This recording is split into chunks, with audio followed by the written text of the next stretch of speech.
la mañana de este día martes 7 de octubre de 2025. Iniciamos inmediatamente nuestro panel de conversación con dos grandes invitados que tengo aquí a mi lado. Juan Valdés, concejal de La Granja, militante del Partido Socialista, ex dirigente también, vicepresidente de ese partido. Bienvenido.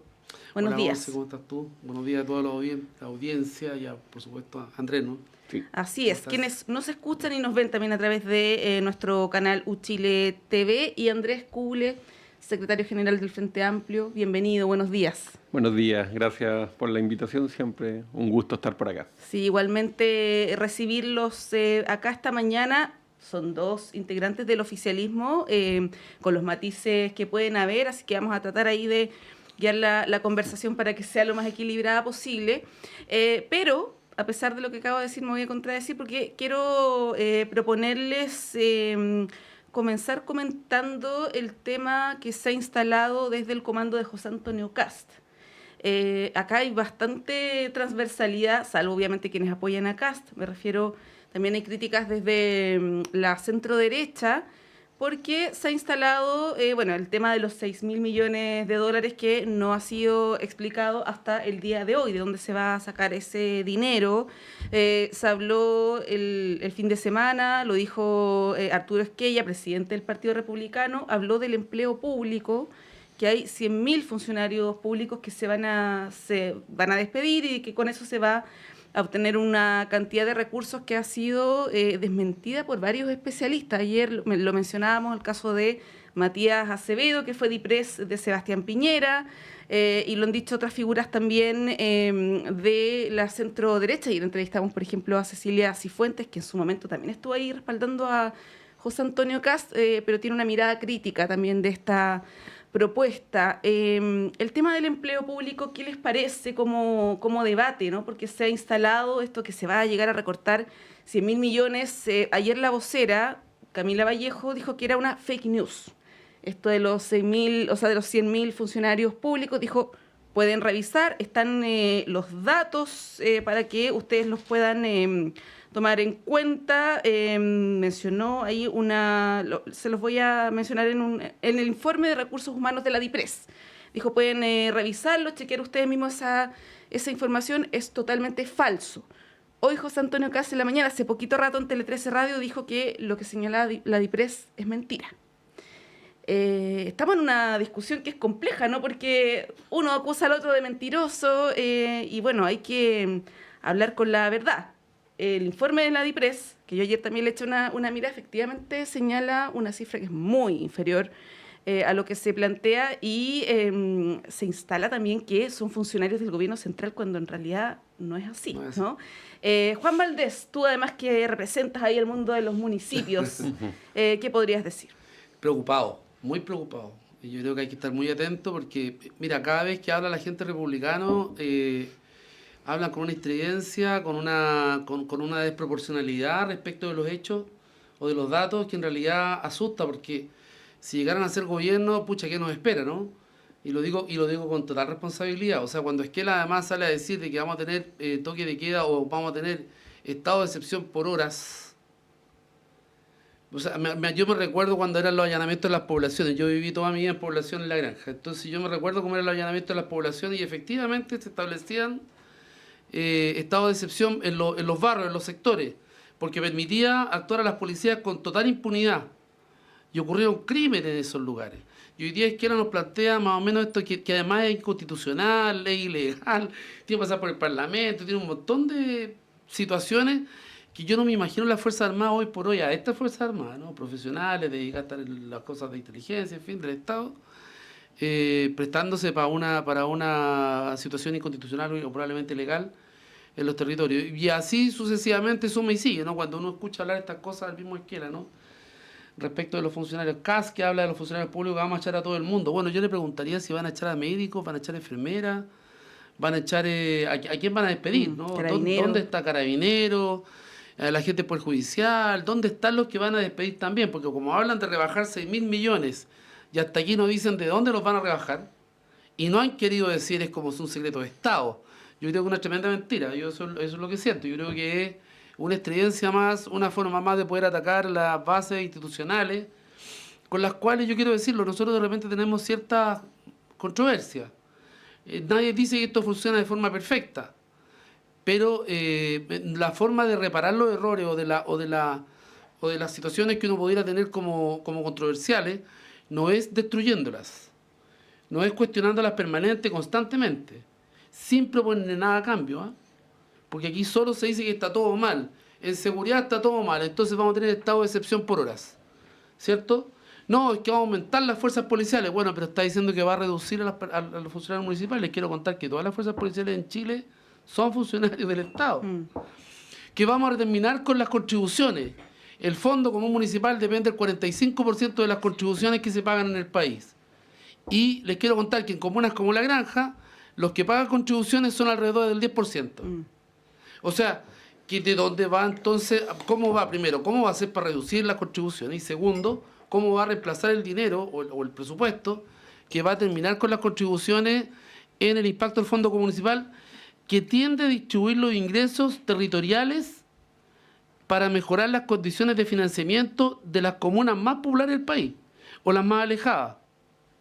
¿Cierto? La comuna de La Granja, por ejemplo, ¿no? Yo hablo de La Granja porque es mi comuna. Depende del 75-80% del Fondo Común Municipal. Entonces, ¿cómo hacer para reemplazar ese financiamiento con el cual nosotros hacemos y atendemos miles, cientos de situaciones y de prestaciones a los vecinos y vecinas de nuestras comunas? Entonces, la verdad que lo de republicanos es una cosa muy preocupante porque se tiende a minar, a seguir aumentando la desconfianza. Es como Milei en Argentina, pero claro, no sin motosierra, sin la estridencia de Milei, pero con la misma lógica de destruir la política, de destruir el Estado, de destruir las instituciones y sin proponer nada a cambio, salvo la implantación de un modelo que tiene que ver con todo el mundo, y bueno, todo el mundo privado y ráscate con tu uña. Yo creo que ese es un modelo el cual Chile hace rato que viene diciendo que no, y esperemos que se ratifiquen las elecciones, ¿no? Sí, Andrés, bueno, Arturo Esquella decía el domingo que con este recorte de supuestos 100.000 funcionarios públicos, al Estado podría ahorrar 3.000 millones de dólares. Ayer le preguntábamos a Cecilia Cifuentes, y voy a leer textual lo que ella dice. No es factible de partida si uno considera las contrataciones que se han producido en este gobierno. El costo no ha sido de 3.000 millones de dólares por año en términos de sueldo, y además parte de esos aumentos de contrataciones son de los servicios locales de educación. Entonces tendríamos que modificar para hacerlo, dice ella, la ley de servicios locales de educación, lo que es un proceso muy difícil de hacer, ¿no? En el fondo dice que lo que está planteando el Partido Republicano a través de Arturo Esquella no es algo factible. Yo te escuché el fin de semana también en un panel de conversación donde tú te referías a esto, dabas cifras, ¿no? ¿Qué podrías decir? Y de esto que dice hoy José Antonio Kast hace algunos minutos, ¿no? Que los datos de la DIPRES no son fiables. Yo le diría a José Antonio Kast que presente pruebas, pero no lo va a hacer. Es lo mismo que con sus 6.000 millones de dólares. Dice que los va a recortar, pero no dice cómo. Ahora acusa a la DIPRES de falsear datos y no va a mostrar pruebas, porque eso es evidente que no es así. La DIPRES no es que agarra y hace sus informes y nadie los revisa. Lo revisa el Consejo Fiscal Autónomo, lo revisan los inversores internacionales que les interesa saber cómo están las finanzas públicas y que ven hoy día la confianza en los bonos país están mejor que los niveles prepandemia. Por lo tanto, hay una confianza internacional en el manejo de las finanzas públicas y ver la cantidad de personas contratadas por el Estado no es tan difícil, no es un trabajo que sea oculto. Como saben, cada uno de los ministerios por transparencia tiene a su personal de planta, a su personal de contrata y a su personal de honorarios públicos con sus remuneraciones. Por otra parte, en la ley de presupuesto, el subtítulo 21, indica cuánto se gasta en gastos de personal, o sea, cuánto se gasta en sueldo. Es cosa de cruzar esas dos cosas para ver que calcen y que calce con el número que plantea el informe. Entonces, ya sabemos que incluso hasta la Contraloría ya es buena para cruzar datos, cruzar planillas. Que lo revise, que haga las multiplicaciones, que muestre que oye, acá estos 40.000 empleados públicos no están declarados. Lo puede ver, de nuevo, está transparencia, está la ley de presupuesto. No lo va a hacer, porque es irresponsable, porque los datos no están falseados. Y el aumento de funcionarios públicos, hay un aumento efectivo, lo que pasa justamente por los servicios locales de educación, que no es un aumento real, sino que personal que antes estaba en las municipalidades pasa al gobierno central a través de los servicios locales. Por otra parte, está el personal de salud. Cuando abre un nuevo hospital, que todos celebramos que abre un nuevo hospital, hay hospitales en construcción, lo tienen que atender personas, tienen que haber médicos, tienen que haber enfermeros, enfermeras, tienen que haber personal administrativo, y esos no se van a sacar de otro hospital porque el otro hospital quedaría el problema. Entonces hay que contratar nueva gente que pretende que tener un nuevo hospital sin personas que lo atiendan. Ahí está lo público. Por lo tanto, creo que republicanos, José Antonio Cast ha ido solo atrapando en un problema de haber hecho una promesa grandilocuente de recortar 6.000 millones de dólares, después decir, pero no vamos a tocar ni un beneficio social, y ahora tratando de sacar las cuentas de dónde, y no da nomás, no le da. Entonces, yo la verdad lo que creo que quiere hacer republicanos, y no lo dice, es efectivamente recortar 6.000 millones de dólares, pero lo que sí va a tener un impacto social, tal como pasó en Argentina, que estuvieron recortando lo que se le entrega a los jubilados, y Argentina con una situación fiscal muchísimo más crítica que la de Chile. O sea, Chile está lejos de necesitar algo como lo que pasó en Argentina. Por lo tanto, nada, una promesa vacía que va a terminar perjudicando socialmente, porque yo creo que si José Antonio Cast es presidente se va a esmerar en cumplir su promesa de recortar esos 6.000 millones de dólares, y que probablemente tienen que ser más, porque él habla de 6.000 millones de dólares, me imagino, en neto. O sea, es decir, que el presupuesto va a bajar 6.000 millones de dólares. Pero hay gastos que van subiendo año a año. La subvención escolar va subiendo porque sube la matrícula. De nuevo, cuando se abren nuevos hospitales se requiere contratar nuevas personas. La gratuidad universitaria y de educación superior va subiendo porque va aumentando la matrícula. Entonces, si todos esos gastos que son obligados por ley, además tiene que bajar 6.000 millones de dólares, en realidad va a tener que recortar, no sé, 7.000, 8.000. Por ejemplo, el presupuesto de este año, si se quiere recorta, si se quiere decir así, 2.000 millones de dólares aproximadamente, pero suben 3.500 millones de dólares en otras partidas. Por lo tanto, siempre están estas reasignaciones. Lo que está diciendo Casa es que además de estas reasignaciones va a bajar 6.000 millones de dólares. Que diga cómo. Meses. Yo creo que tiene que decir cómo. ¿Por qué nos sigue manteniendo en espera? O que diga que no lo va a hacer, o que diga cómo, pero ya se hace insostenible que mantenga una medida que sería tan profunda, una medida que podría poner en riesgo cómo funciona el Estado, una medida que podría poner en riesgo beneficios sociales. La irresponsabilidad de decir, bueno, despediremos gente, bueno, el gasto político, decía por otra parte, no se sostiene. No se sostiene. Se requiere seriedad para gobernar y presentar los planes como corresponde. Pero además con problemas tan sensibles que tenemos en el país, por ejemplo, en el tema de salud tenemos 3 millones de personas en lista de espera. Si tú recortas 6.000 millones de dólares, ¿cómo pretendes entonces dar respuesta a esas 3 millones de personas que hoy día están en la lista de espera para resolver sus problemas de salud que son delicados? Entonces, cuando uno mira estas propuestas, yo comparto, y si no se explican, y no se da la bajada, no se hace el desarrollo, no se dice cómo, la verdad que es un populismo y una falta de seriedad impresionante. Yo no había visto este tipo de propuestas así tan impactantes, ¿cierto? Y que no tienen ningún sustento, ningún sostén, en realidad. Como lo de este señor Esquela, que habla de que va a tener toque de queda por horas. No, claro, como de emular un poco el modelo de Bukele. Ahora, decía también José Antonio Cast esta mañana que, porque le preguntaban por el tema del empleo público, y él decía, bueno, hay ciertos empleados públicos que no están necesariamente declarados, lo estoy parafraseando, ¿no?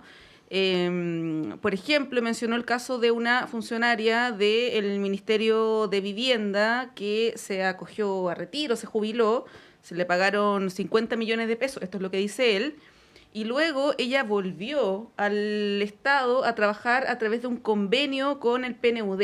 Entonces él dice que hay mucha gente que está en el Estado a través de convenios que no son funcionarios directos del Estado, y que eso también es algo que él va a revisar, a propósito de lo que decía Andrés. Bueno, a propósito... O sea, y para entender eso, si el PNUD está financiando para que gente trabaje por Chile, él lo va a cortar. Es decir, no queremos ese financiamiento, ese convenio. Y bueno, es lo que uno podría colegir de lo que plantea José Antonio Cast. Bueno, a propósito del tema del empleo público, Juan Andrés, hoy viene en el Mercurio, no sé si lo alcanzaron a revisar, un artículo que da cuenta que el gobierno, en el proyecto de presupuesto, no se está considerando un reajuste para los funcionarios públicos, considerando también el escenario de estrechez fiscal. Esto en periodo de campaña, donde además Yanet Jara tiene un discurso que apunta hacia fortalecer el empleo público y privado, entregar mejores condiciones, las 40 horas, por ejemplo, en el sector público también, los 750.000 pesos de ingreso vital.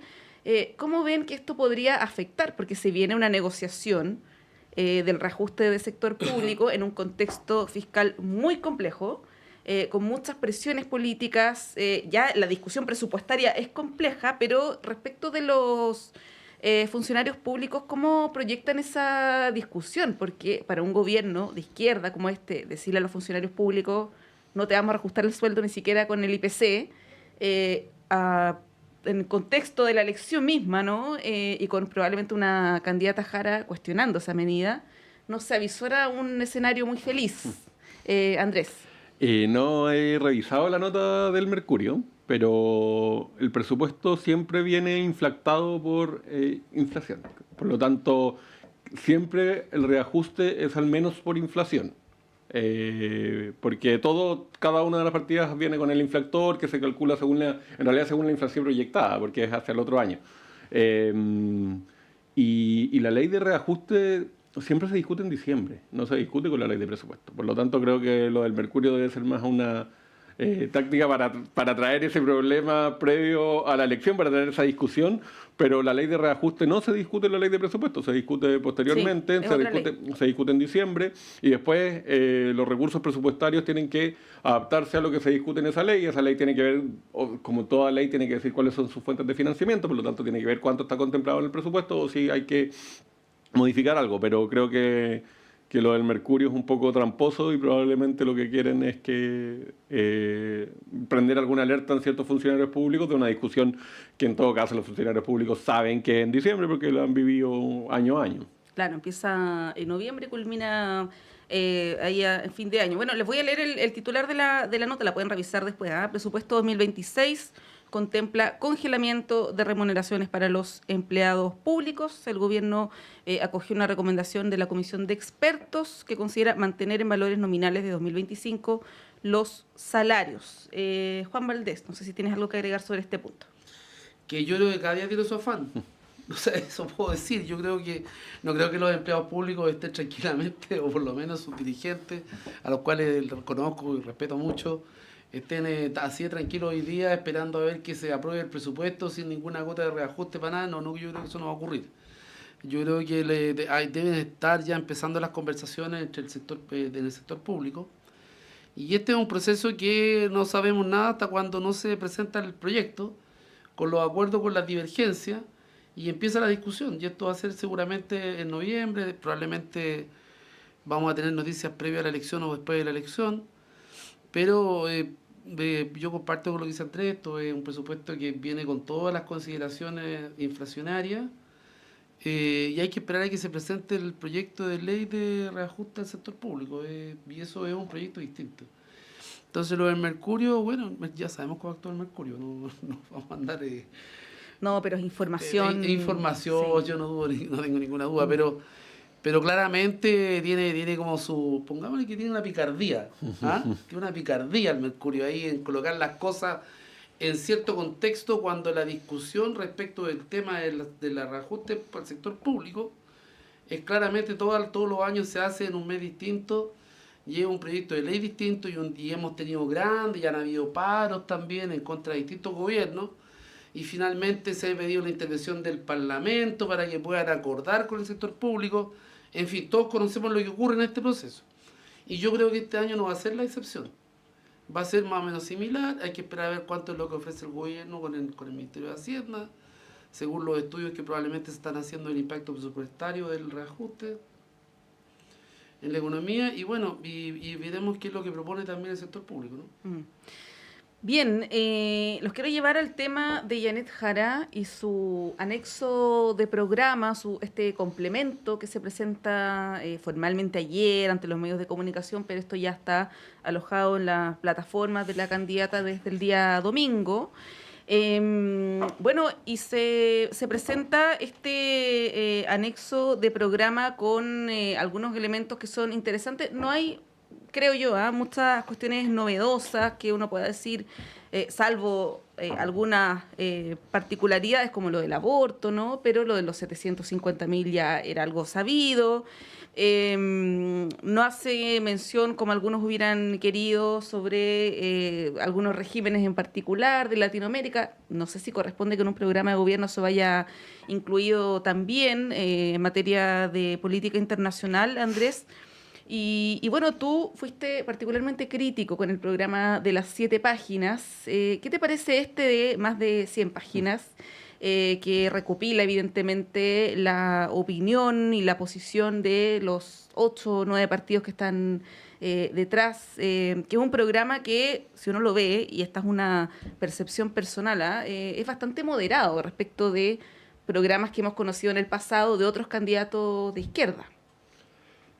A mí me parece que hay un trabajo bien profundo para justamente ver los puntos de convergencia de 9 partidos, pero no solo de los partidos, sino también del mundo independiente, de las organizaciones sociales, de la sociedad civil, que se ven representadas en la candidatura de Janet Jara. La candidatura representa una coalición amplia, la más amplia que hemos visto del 90 a la fecha. Y creo que acá hay un esfuerzo importante que recoge y muestra una hoja de ruta que permite generar cambios relevantes, cambios que mejoren las condiciones de vida, pero cambios con certeza, cambios con un camino claro. Y claro, más allá del número de páginas, creo que Janet Jara cumple su promesa, porque ella en la primaria dice, el programa que presenta ella en la primaria dice, no es un programa, es más bien ciertos lineamientos, porque el programa va a ser de coalición y por lo tanto lo vamos a construir quien gane con toda la coalición. Y eso es justamente lo que se hace ahora, y creo que hay un esfuerzo serio, responsable de plantear, como decía antes, un camino para los próximos 4 años. Y ahí los juicios, si dicen moderados o no moderados, yo creo que uno podrá ir viendo las distintas secciones. Yo creo que es bastante innovador en algunas secciones, en todo lo que es el desarrollo productivo, cómo vamos dando un salto al desarrollo, a diversificar nuestra matriz productiva, pero a su vez también se hace cargo de lo que veníamos hablando antes, de un presupuesto público que hoy día no tiene muchas holguras, donde no se plantea en el programa una reforma tributaria, que principalmente por algo que se ha venido discutiendo en sucesivos gobiernos, y la verdad es que si no hay las mayorías en el Congreso, la derecha no va a dejar nunca pasar una reforma tributaria, porque finalmente ahí están los intereses que defiende. Y por lo tanto, sin un crecimiento importante de los recursos públicos, lo que queda es a través de medidas de gestión administrativas poder ir mejorando la vida de las personas, y creo que de eso se hace cargo el programa. Juan Valdés, ¿hay algún elemento que no te haya gustado del programa, de lo que hayas podido revisar? Yo creo que no has alcanzado a leer 100 páginas en estos últimos 2 días, 110 páginas, o que te parece que es insuficiente, o que se podría haber mejorado. A mí, yo te puedo decir algo así que me parece muy bien que se empiece a discutir de programa.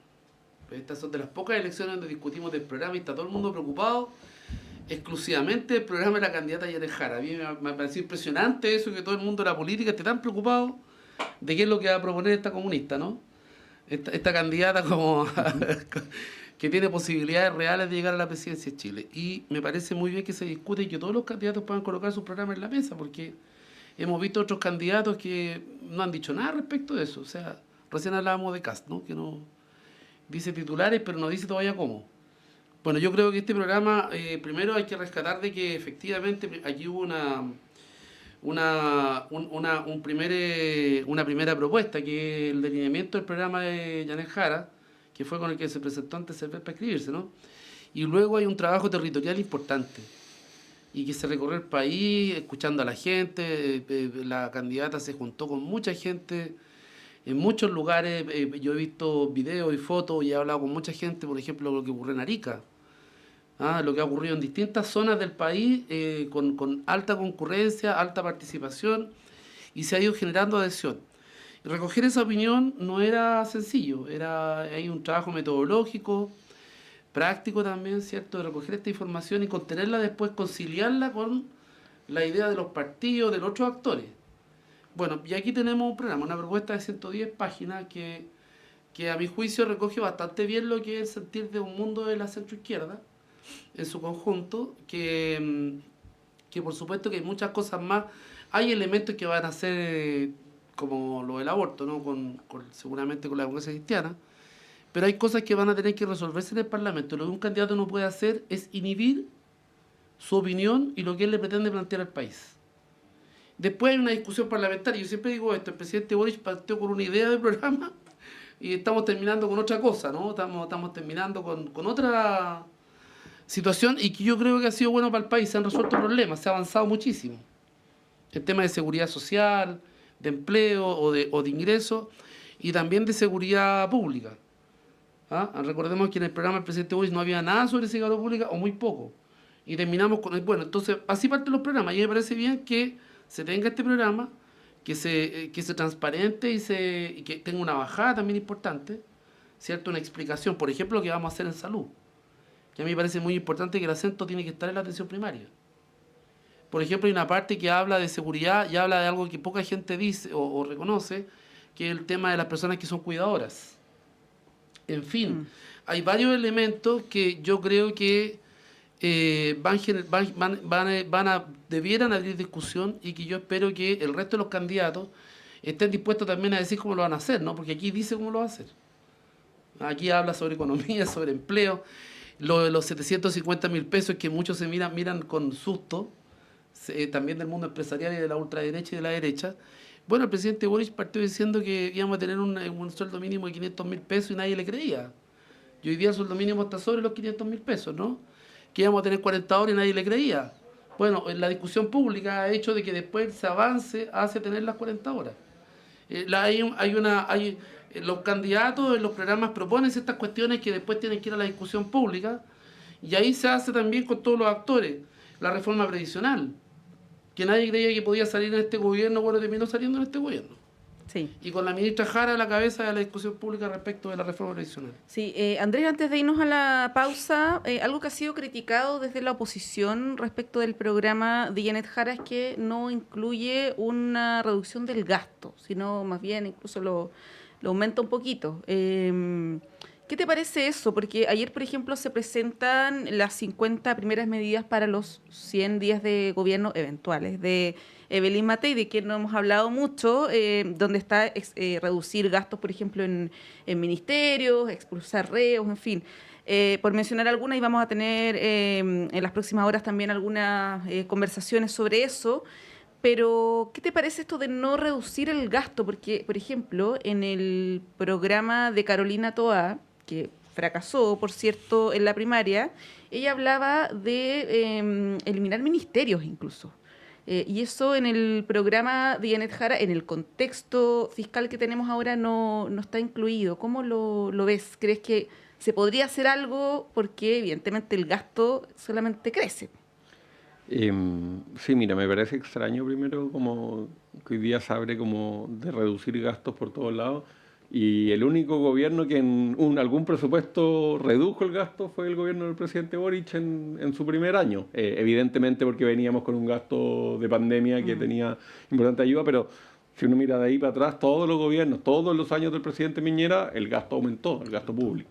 Y por lo tanto, acá lo que hace el programa de Janet Jara habla, como decía antes, de reasignar gastos, que eso implica reducir en algunas partes para poner recursos en las prioridades, porque se habla de aumentar, por ejemplo, el gasto en salud, como decía antes, por los nuevos hospitales, se habla también por la reducción de las listas de esperas, por atender en tiempo acotado a aquellas enfermedades más graves, y se hablan también de aumento en gastos en otras cosas, en cuidados, por ejemplo, en el aumento del estipendio que reciben las personas que cuidan a personas con dependencia severa. Todo eso implica aumento de gastos. Pero por otra parte, en el apartado de política fiscal, se habla de que se va a seguir una trayectoria fiscal que permita acercarse a un balance estructural positivo. Por lo tanto, eso requiere que se reasignen gastos de ciertas partidas, como se hace año a año. Sí. Si esto se hace todos los años, por lo tanto, creo que es un poco artificial la discusión de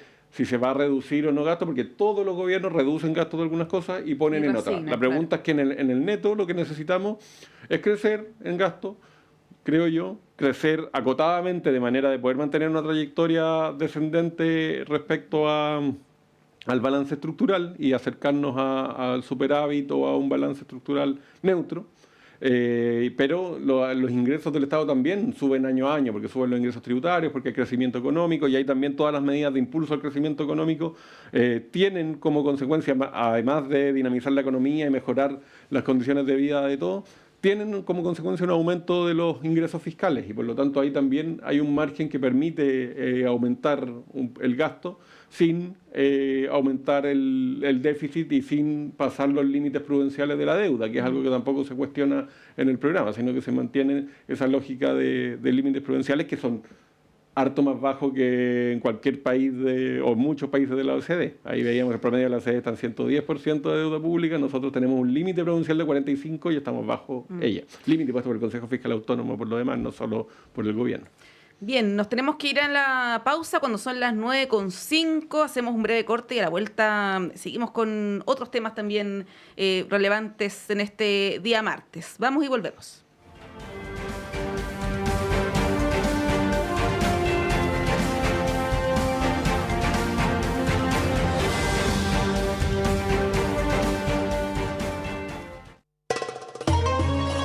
¿Qué pide Palestina? El respeto al derecho internacional. Solamente eso. Una de las mayores catástrofes de este siglo XXI se vive en Palestina. Y nosotros, el domingo a las 9 de la mañana, hablamos de Palestina. Palestina por siempre en Radio Universidad de Chile. Encuéntranos en la plataforma Spotify y sintonízanos en Radio Universidad de Chile el domingo 9 de la mañana. Palestina por siempre. Palestina por siempre.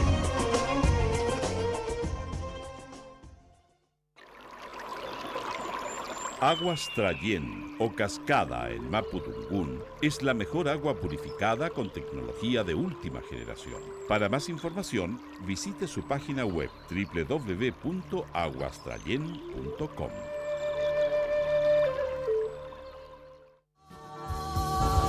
Este jueves 9 de octubre a las 19:30 horas, en vivo y en directo, desde Sala Máster de Radio Universidad de Chile, celebramos 40 años del disco Barricadas junto a Santiago del Nuevo Extremo Trío.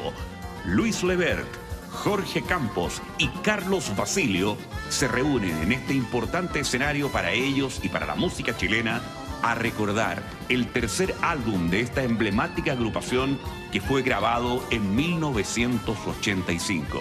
Les invitamos a una noche inolvidable, llena de emoción y recuerdos, al son de canciones fundamentales de nuestra música chilena.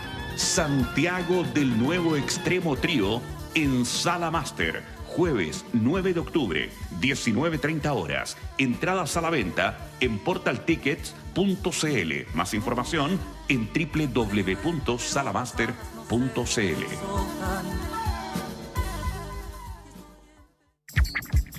Los temas que importan en educación ya están en el aire. Soy la periodista Diana Porras y les quiero hacer una invitación a escuchar el programa Educación en el Aire, un programa del Senado Universitario donde abordamos calidad, investigación, financiamiento, participación y docencia. Estos son los pilares que transforman nuestra educación y queremos que tú seas parte de esta conversación. Todos los martes a las 18 horas en el 102.5 FM y radio.chile.cl.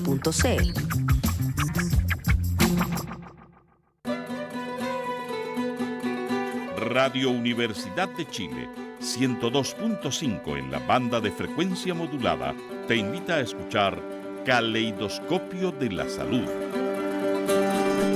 del Departamento de Enfermería de la Universidad de Chile, un programa que respeta la autonomía y apoya la decisión informada de las personas frente al cuidado de su salud y la de otros.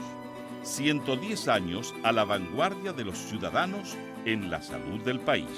Caleidoscopio de la Salud, todos los sábados a las 12 horas. En la sala de clases, mis compañeros y yo descubrimos talentos, construimos nuestro proyecto de vida y empezamos a transformar nuestro futuro. Gracias a todos quienes nos entregaron educación de calidad. Hoy soy ingeniera en telecomunicaciones y especialista en inteligencia y ciberseguridad.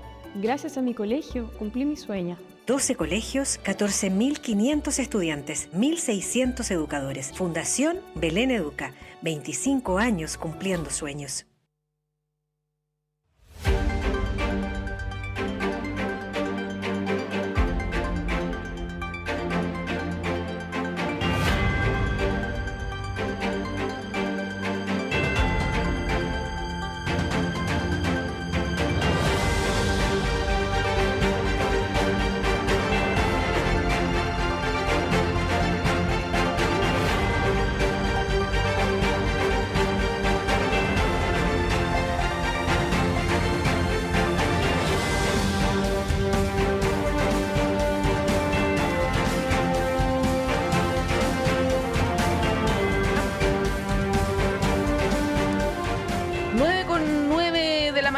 Este día martes estamos junto a Juan Valdés con S, no como el café, y Andrés Curry, el original, tal cual, versión mejorada.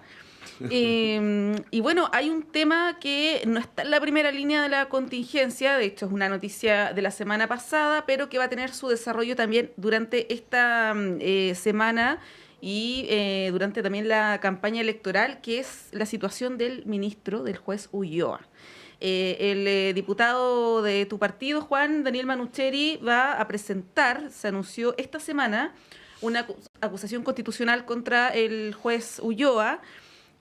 Vamos a ver qué nivel de respaldo tiene. Por eso digo que en época electoral también marcar las posiciones es relevante, porque, claro, cuando ocurre este empate técnico la semana pasada en la Corte Suprema y no se le remueve, vimos a varios parlamentarios, por ejemplo, de la centroizquierda cuestionar esto, pero en la centroderecha la verdad no hubo muchas reacciones, nadie apoyándolo, por cierto, pero no hubo una reacción crítica respecto de lo que ocurrió con la Corte Suprema, y es un caso bien relevante, ¿eh? Hay algunos expertos en derecho que han marcado sus puntos sobre sobre la democracia, el cuidado de las instituciones, la confianza en la justicia, y esto está mezclado también con otros casos como, no quiero mezclar los temas, pero lo de Julia Chuñil, que también tiene que ver con una desconfianza sobre el funcionamiento de la justicia. ¿Qué les parece este caso del juez Ulloa y cómo ven que podría decantar esto considerando las correlaciones de fuerza en el Congreso en época electoral? Andrés. Hay que ver justamente, la época electoral suele cambiar un poco las discusiones en el Congreso porque los diputados, diputadas saben que tienen más ojos encima y también tiene un efecto quizás en sus propias reelecciones, aquellos que están yendo a la reelección, lo que hagan o no hagan, cosa que me parece en general positiva, y no por una presión populista, sino porque los parlamentarios se deben a quienes representan y por lo tanto que voten en consecuencia de aquello y puedan tener una, si se quiere decir así, fiscalización ciudadana permanente es algo positivo, acerca la política a las personas. Y sobre el caso en particular yo encuentro que corresponde que se revise en el Congreso, que al menos hayan explicaciones de todo lo que supimos de esta red donde se comunicaban con Hermosilla, donde se le pasaba información de casos, donde se elegían a qué jueces, bueno, lo que vimos con Ángela Ibanco también, a qué sala iba. Es bien grave que se merme la justicia, se merme la confianza en el Poder Judicial, y cuando pasan estos casos creo que hay que ser drástico justamente para cuidar aquello, la confianza ciudadana en el Poder Judicial. Y ha estado bastante cuestionado, o sea, lo que vimos de Hermosilla, quizás como somos muchos de la contingencia, estuvo en contingencia, después pasó y como que se olvida, pero creo que se tiene que seguir y se tiene que revisar para que no queden esquirlas de ese caso que permitan que sigan generando dudas respecto a lo que pasa en la justicia. Sí, bueno, Juan, como yo decía, varios especialistas en esta materia se han pronunciado. Carlos Gajardo, por ejemplo, ha sido particularmente crítico. Nosotros entrevistamos también la semana pasada a Cristian Riego, quien también manifestó sus cuestionamientos. La verdad es que ningún especialista ha dicho que lo que hizo la Corte Suprema está bien, lo que es bastante llamativo, así como también es llamativo el silencio, por ejemplo, del Colegio de Abogados, que hasta el momento no ha tenido un pronunciamiento ni crítico ni de ninguna manera respecto de este caso. Sí los funcionarios, por ejemplo, del Poder Judicial, que lo han hecho. ¿Qué te parece los pronunciamientos, los silencios y cómo proyectas también la discusión en el Congreso? Yo espero que si se arma una discusión en el Congreso sea seria y mirando también la institucionalidad del Estado de Chile en el largo plazo.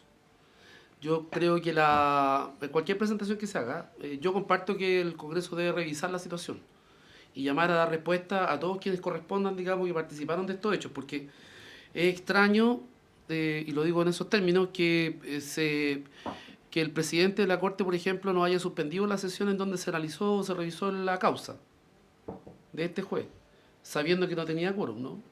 O sea, tú sabes que no tienes quórum y presenta la causa sabiendo el impacto que esta causa tiene en el país, en la opinión pública, por todo lo que ya hemos conocido. Si a eso le sumas también que algunos de los fiscales en alguna entrevista leí por ahí que decía de que Chadwick no estaba, que había mucha gente imputada, pero que no todos terminaban siendo procesados, por así decirlo, ¿no? Yo no soy abogado, soy ministro público, entonces hay cuestiones que probablemente se van a escapar. Pero entonces como que suena a que ya está medio culpado de todas las situaciones, ¿no? Y los antecedentes que se conocieron en su minuto finalmente no están teniendo el resultado que podríamos ver eventualmente respecto de situaciones que pudieran ser más complicadas, que la gente espera que hayan respuestas más estrictas. Lo que no puede ocurrir, espero yo en este caso, es que terminemos con sanciones éticas y de hacer clases, porque mira, finalmente si uno junta la discusión de algunos sectores políticos, de algunos candidatos como Kast y otros más, digamos, y después ve lo que pasa en casos como este en el sistema judicial, uno dice, chuta, aquí hay una fragilidad tremenda. Cuando hay filtraciones, por ejemplo, de ciertas causas, de ciertos casos, y uno dice, bueno, si se filtran estas cuestiones acá, ¿qué pasará con los temas de narcotráfico, no? Yo sé que a lo mejor me van a decir, no, estáis enredando todo. No estoy enredando nada. Estoy diciendo que es complicado tener una institucionalidad a la cual no le creemos, o pudiéramos no creerle, y que debiera dar garantías de funcionamiento y ecuanimidad de justicia para todas y todos. Aquí hubo otra ministra que salió expulsada del sistema, del Poder Judicial, aparentemente con menos acusaciones que las que tenía el juez Ulloa, que tenía muchas más pruebas, entiendo yo, de haber cometido ilícitos y haber tenido acuerdos con Hermosilla y otras personas más, al parecer, ¿no? Entonces, uno no entiende que, y ahora vemos al abogado de la jueza diciendo, bueno, equiparemos la sanción, ¿no? Pero es que en realidad... De Verónica Sabaj. De Verónica Sabaj, sí. Exactamente. Entonces, que dice ahora, no, rebajemos la condena de Verónica Sabaj. No, si lo que hay que hacer es que hay que aplicar el mismo, yo a mi juicio, ¿no? Hay que aplicar la misma sanción para uno y para el otro, pero son las dos igualmente graves.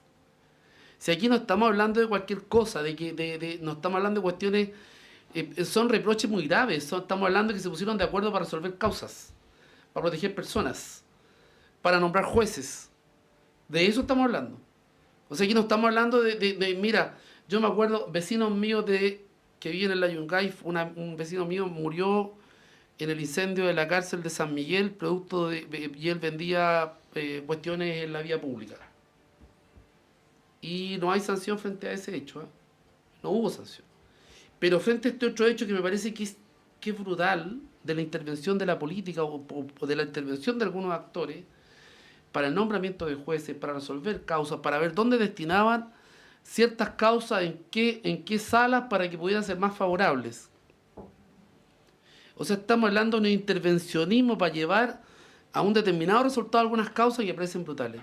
Entonces creo yo que no tiene justificación el actuar de la Corte y yo espero que en el Parlamento exista un debate de verdad pensando que sea ejemplarizador para el futuro, para que no sigan ocurriendo estos hechos, y también que los fiscales, yo diría que hablen menos en la prensa y que puedan investigar mejor y que no se esté dando la sensación de que pudieran, aquí personas que tienen responsabilidad y que pudieran eventualmente tener responsabilidades, probablemente van a estar cubiertos por algún manto de impunidad.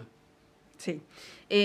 Bueno, ayer Andrés Juan, la vocera de gobierno, comenzó su habitual alocución de los días lunes, haciendo una referencia a la desaparición de Julia Chuñil. Ella decía, nosotros también como gobierno nos preguntábamos dónde está Julia Chuñil, y se tomó unos minutos ahí para profundizar en eso. No quiero mezclar peras con manzanas, pero el tema del funcionamiento de la justicia es algo que ha estado en tela de juicio por lo menos este año, el año pasado, a propósito de casos como el caso Hermosilla, ¿no? ¿Y qué te parece en ese contexto lo que está ocurriendo con la desaparición de esta persona en particular, que es un caso emblemático? No es el único.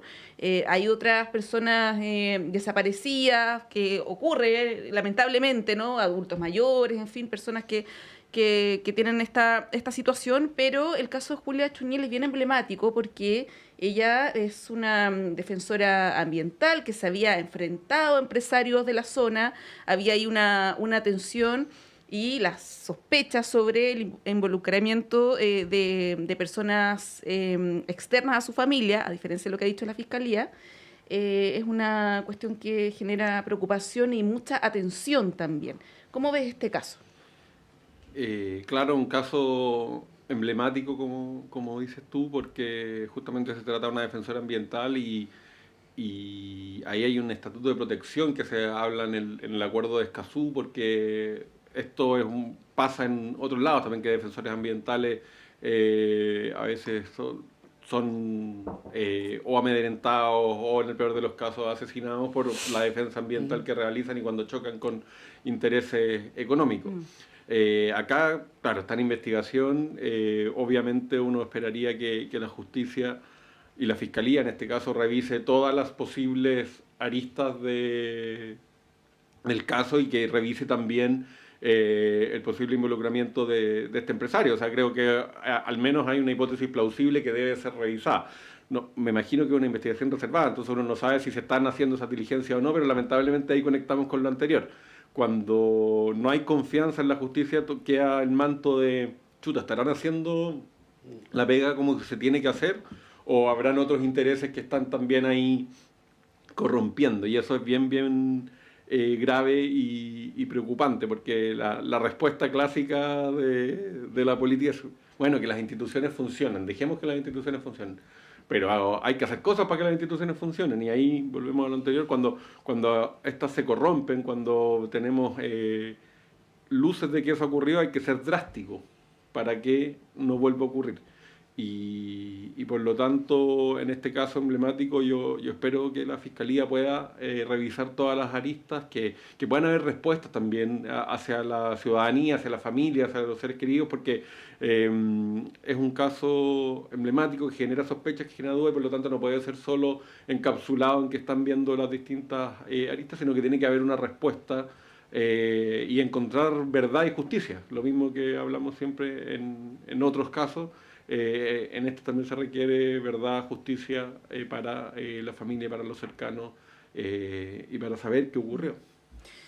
Bien, quiero llevarlos, Juan Andrés, los minutos que nos quedan, a otro tema que marcó mucho la semana pasada y probablemente continúe su curso en los próximos días, que es el famoso caso de Bernarda Vera, ¿no? Esta supuesta detenida desaparecida que está en investigación si es que efectivamente está en Argentina o no, y lo pongo en condicional porque es una cuestión que todavía se está investigando, y esto ha generado una serie de reacciones políticas, una acción, una querella interpuesta por el Partido Nacional Libertario, una denuncia también por parte de la UDI, por eso que esto además va a seguir su curso judicial, pero les quiero preguntar por el Plan Nacional de Búsqueda, a propósito de lo que hablábamos en el primer bloque, porque el plan de búsqueda, que ha tenido también algunos resultados en estos 2 años que lleva,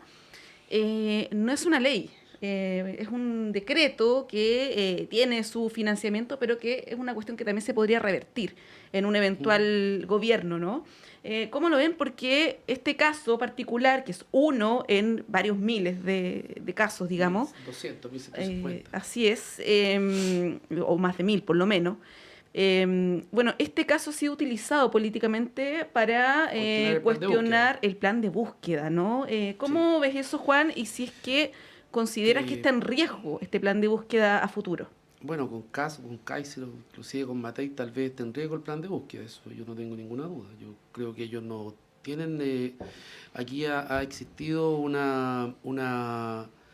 acuerdo entre los que participaron del golpe de Estado cívico-militar de silencio y de protegerse o de no revelar el paradero o la situación de muchos compatriotas que desaparecieron lamentablemente.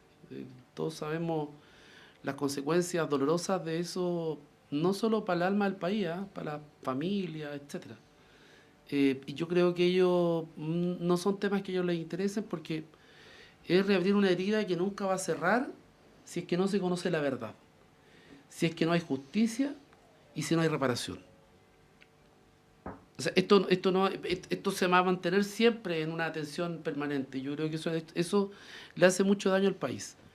Dicho eso, lo de la Bernarda Vera, también hay que hacer las cosas, colocarlas en su justa dimensión, porque pueden colocar muchas demandas, pero el Estado ya tenía los antecedentes, hay gestiones que se empezaron a hacer en 2024, se tiene que determinar fehacientemente cuál es la verdad respecto del caso.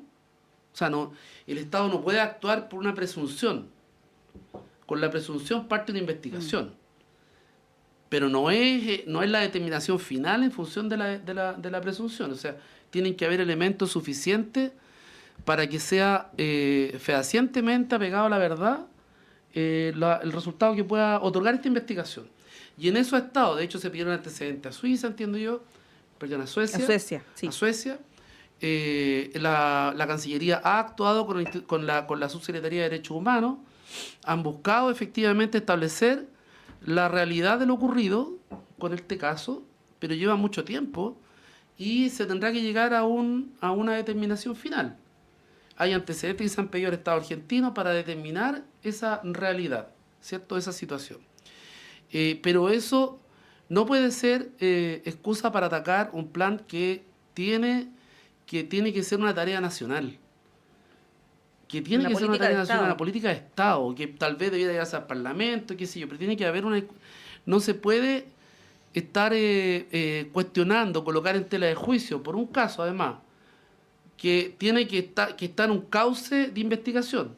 O sea, no es que aquí el periodista encontró el caso de casualidad y mire cómo los pillado todos ustedes, ¿no? O sea, una investigación periodística, no una verdad judicial. Así es, pero además ya habían antecedentes respecto de actos del Estado para poder determinar la realidad de este caso. ¿Bien? Sí. O sea, no era una cosa que nadie supiera. Pero eso no opta, digamos, a que tenga que colocarse en tela de juicio una política de Estado que tiene que ver con la verdad, con la sensibilidad hacia las familias que han esperado por varias décadas respecto de saber qué ha ocurrido con sus seres queridos, y también que le haría muy bien a Chile para cerrar una herida, para cerrar un momento histórico respecto de una situación que para este país ha sido una de las más trágicas de la historia, ¿no? Con todas las consecuencias que había llevado. No solamente porque hoy día hablamos de detenidos desaparecidos, que a 50 años, más de 50 años del golpe todavía no sabemos dónde están, sino también todo lo que ocurrió en ese proceso histórico de este país con la dictadura de Pinochet. Bueno, hay que decir que aunque sea cierto el tema de que Bernarda Vera no está desaparecida o no falleció, digamos que es un caso, ¿no? Y si existiera otro también, una proporción muy, muy, muy ínfima. Andrés, te pregunto, ¿está en riesgo en tu consideración el plan de búsqueda, considerando todas las declaraciones, las reacciones y acciones que hemos visto estos últimos días? Yo comparto con Juan que si gana Kast, Kaiser o Matei claramente está en riesgo, y está en riesgo de antes de este caso, sí está en riesgo porque desde la derecha no hay mucho interés en que se sepa la verdad, en que los casos se resuelvan, que las personas que perdieron a un ser querido sepan qué pasó con ellos. Y así ha sido durante toda la historia. Han hecho un reconocimiento histórico respecto de lo hecho. Claro, por lo tanto, no sería necesario un plan de búsqueda si no hubiese existido un pacto de silencio entre los militares, entre los civiles que participaron de la dictadura, para entregar respuesta. Entonces, yo creo que está en riesgo porque políticamente la derecha no le interesa más que por el caso, porque en el caso tampoco tiene tanto que ver con el plan de búsqueda. Es más, los antecedentes empiezan a salir porque el plan de búsqueda... Gracias al plan de búsqueda, claro. Y que va a permitir esclarecer casos. Si es que existiera otro caso de este tipo, también el plan de búsqueda ayuda a esclarecerlo, pero sobre todo a miles de familias que llegó, en muchos casos, la policía a detener a un ser querido. Imagínense, yo pongo la situación, a mí no me tocó vivir la dictadura, pero imagínense, llega la policía a detener a tu hijo, a tu hija, a tu madre, a tu padre, y después nunca más lo ves, lo dejarías de buscar en algún momento. Entonces el Estado tiene que dar una respuesta, y creo que el aprovechamiento de este caso es brutal. O sea, lo hablábamos en la pausa un poco, pero si uno se mete a las redes sociales y busca Bernarda Vera, el hashtag, ve una cantidad de cuentas de estos trolls, no son bots, son trolls, diciendo son todo mentira, esto es como la izquierda se ha enriquecido a costa de los derechos humanos, liberen a la gente presa en Punta Peuco. Entonces Alessandri lo dice, lo insinúa, y las redes sociales hacen su trabajo de explotarlo, de llevarlo al extremo, y perdónenme, pero yo no puedo creer que eso es espontáneo, que hay gente que dice, hoy sí, vamos a... No, hay una coordinación. Hay una coordinación y es una coordinación para instalar mentiras, para instalar la duda en todas las instituciones. Imagínense el caso que ponía antes, cuando se llevan a un ser querido y no lo ves más, que ahora reabran esa herida poniendo en duda, diciendo que casi que si recibes una pensión de reparación, eres un estafador que le está robando al Estado. Se pone en duda el informe Rettig también, claro, pero todo. En redes sociales ha habido harto de eso. Entonces, o se dice que liberen a quien tú sabes que torturó a personas embarazadas, torturaron niños. Es realmente brutal. Es brutal lo que pasa con esta ultraderecha que viene a contaminar el debate democrático, viene a tensionar, a polarizar desde la mentira, reabriendo heridas sin importarle nada para, no sé, tener un provecho político. Entonces creo que espero que haya un cambio, pero lo dudo, porque es la estrategia que tiene la ultraderecha para llegar al poder. La usa en Argentina, la usa en Brasil, la usa en Hungría, la usa en Estados Unidos. Es finalmente envenenar el debate para que todo, ya no sepamos qué es verdad, qué es mentira, que todo pueda estar en duda, y espero que Chile no caiga en eso. Sí, solamente decir al cierre que la búsqueda de los desaparecidos debiera ser un imperativo moral del Estado y de cualquier gobierno, independiente del signo político. Ahí el expresidente Piñera tuvo un rol también respecto de lo que había pasado para los 40 años del golpe, y uno esperaría que esto no se dividiera entre izquierdas y derechas, ¿no? Sino que fuera más bien una cuestión transversal. Bueno, respecto al plan de búsqueda, con quitarle el financiamiento, eso ya se hace inviable, ¿no? Claro. Además que no es como decíamos, una ley. Bueno, es un tema que vamos a seguir con mucha atención. Es un tema muy triste y doloroso. Así es. Yo lo pienso y tengo recuerdos vivos de la dictadura, yo sí la viví. Y tengo el recuerdo de haber visto a gente de la CNI yendo a buscar gente joven, niños de 15, 16 años, le iban a sacar a sus casas. Yo vivía en una población... Muchos adolescentes, sobre todo los primeros meses... Era muy terrible. Esto mucho más, yo estoy hablando del año 85, 86, después del atentado Pinochet. En fin, la brutalidad con la que actuó la dictadura es algo que se debiera rechazar de todos los sectores del país. Lamentablemente hay sectores que aún la defienden. La defienden. Y pretenden pontificar o atenuar las causas de los criminales que están hoy día presos en Punta Peuco y en distintos penales, como Krasnov, que tienen más de 500 años de condena. Más de 1000. Más de 1000. Sí. En fin, y otros más, disculpen, pero yo creo que es un tema demasiado sensible que debiera hacernos reflexionar respecto de las cosas como son de verdad Y lo digo con harta emoción, con harta pena, porque creo que hay cosas que no se deben volver a repetir, por ningún motivo. No, y el Partido Socialista fue probablemente el más afectado por la dictadura, totalmente diezmado, Así ¿no? es. Al igual que el Partido Comunista. Bueno, son las 9:33, con 33, perdón. Tenemos que cerrar este bloque. Juan Valdés, como siempre, muchas gracias, que tengas un Ánimos. estupendo día martes. Igualmente, Andrés yo me tengo que Kuble. volar a consejo ahora. Bueno, te liberamos para que puedas volar. Andrés Kuble, muchas gracias también. Muchas gracias por la Nos invitación. vemos en una próxima ocasión. Son las 9:33. Hacemos un breve corte y volvemos en unos minutos.